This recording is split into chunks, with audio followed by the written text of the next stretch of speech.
This is the story of Robin Hood. You can read along with me in your book.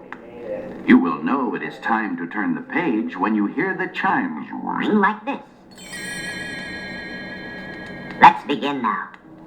Long ago, England was ruled by the wicked, greedy Prince John. He ordered the Sheriff of Nottingham to tax the people so heavily that some were forced to become outlaws.